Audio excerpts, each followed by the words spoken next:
So the section that I forgot to cover in 6.1 the other day, some of you guys noticed that there were some questions on the homework that covered these area formulas that we hadn't talked about yet. And so I wanted to just run through the area of an oblique triangle really quickly, and then Heron's formula, which is another area formula that you'll see on your 6.2 assignment. So the area of an oblique triangle, normally when we find the area, you're going to have something like this.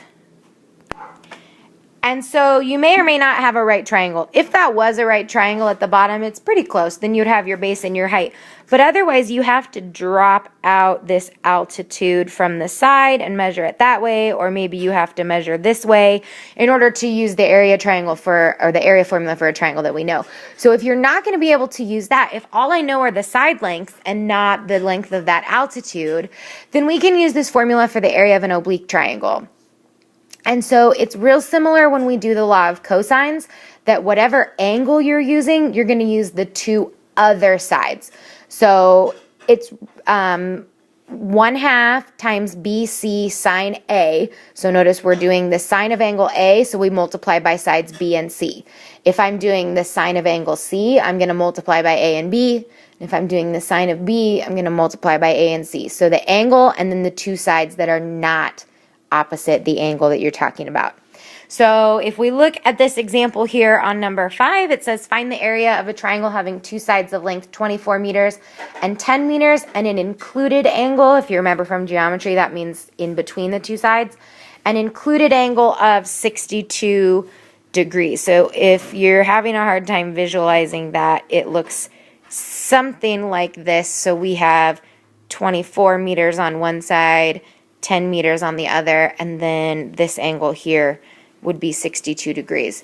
So it really doesn't matter which one's A or B or C. You just know that you have to do the area is equal to 1/2 multiply the two sides, so that's going to be 24 times 10 times the sine of the angle that we have, which is 62 degrees. So you go ahead and run that through your calculator.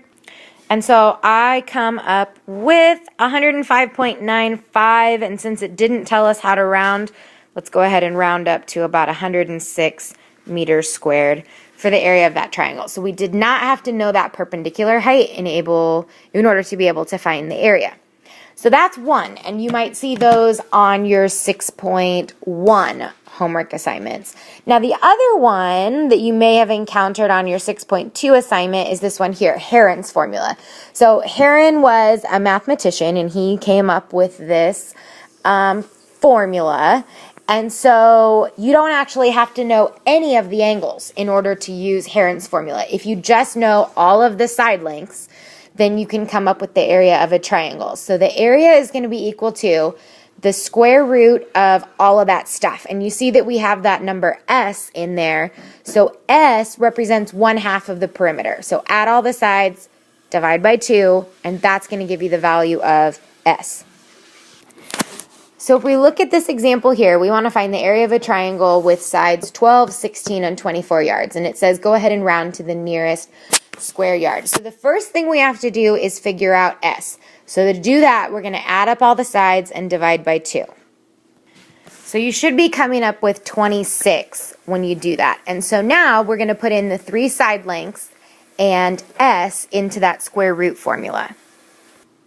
So now you're just going to follow the order of operations to simplify all of those things. So that's going to be the square root of 26 times 14 times 10 times 2. And you'll go ahead and run that through your calculator and approximate using a decimal. And so you should come out with approximately 85.3-ish. And so to the nearest square yard would be 85 yards squared. So those are the two area formulas. Just because you haven't seen them, you probably were able to figure these out on your own, but just in case, now you know.